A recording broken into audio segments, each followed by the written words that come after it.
ও সত্যি? মানে ওই ম্যানেজার ইন্দ্র? এ ভদ্রভাবে কথা বল, ইন্দ্র না, ইন্দ্র স্যার বল। ম্যাম একটা জায়গায় সাইন বাকি ছিল।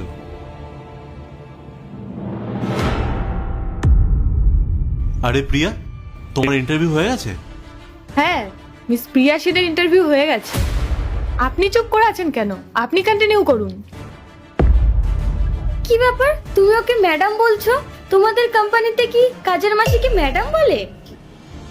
আর বাই দ্য ওয়ে, তুই আমার নাম জানলে কিভাবে? প্রিয়া, তুমি এটা কিভাবে কথা বলছো? তোমার কি কোনো ম্যানার্স নেই? ম্যাম বলছে তোমার ইন্টারভিউ হয়ে গেছে, অথচ তোমার কথা শুনে মনে হচ্ছে তুমি ম্যামকে চেনোই না। হ্যাঁ, ও আমাকে চেনে না। আর যদি ইন্টারভিউয়ের কথা বলো, সেটাও নেওয়া হয়ে গেছে। আমি আমার সিদ্ধান্ত নিয়ে নিয়েছি, এই কোম্পানিতে আপনার সিলেকশন হচ্ছে না। ম্যাম, আমি জানি না আপনাদের মধ্যে কি কথা হয়েছে, কিন্তু আপনি যে সিদ্ধান্তটা নিয়েছেন ভেবেচিন্তেই হয়তো নিয়েছেন। প্রিয়া, আমি তোমার সিভিটা সাবমিট করেছিলাম ঠিকই, কিন্তু আমার মনে হয় তুমি এই কোম্পানির জন্য এলিজিবল না।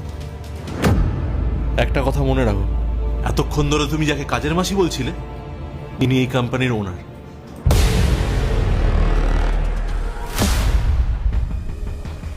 কি? Ma'am, ma'am I am really sorry. আমি আপনাকে মেড ভেবে অনেক বড় ভুল করেছি। বিশ্বাস করুন ম্যাডাম, আমি যদি জানতাম আপনি এই কোম্পানির বস, আমি কখনো এরকম ব্যবহার করতাম না। প্লিজ ম্যাডাম, আমাকে ক্ষমা করে দিন। আরে হঠাৎ এত ভদ্রতা কেন?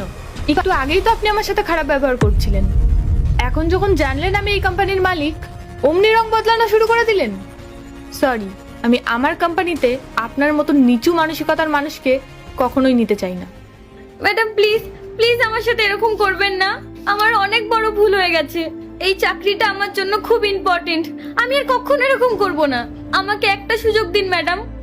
চুপ করুন, এখানে কান্নাকাটি করে কোনো লাভ নেই। যদি কিছু অর্জন করতেই হয় তাহলে নিজের যোগ্যতা দিয়ে অর্জন করুন। তাই আবারও বলছি, আমার কোম্পানিতে আপনার কোনো জায়গা নেই। ইউ মে গো নাও। আর ইন্দ্র, তোমার কাছে একটাই অনুরোধ, এরপর থেকে কাউকে রেকমেন্ড করার আগে অবশ্যই জেনে নেবে সে মানুষটা কেমন। আই এম সরি ম্যাম, আমি বুঝতে পারিনি যে ওর আসল রূপটা এরকম। আমি এবার থেকে খেয়াল রাখবো। ঠিক আছে, এই ফাইলটা আমাকে দাও আর ওকে এখান থেকে বের করে দাও। ওর মুখ আমি দেখতে চাই না।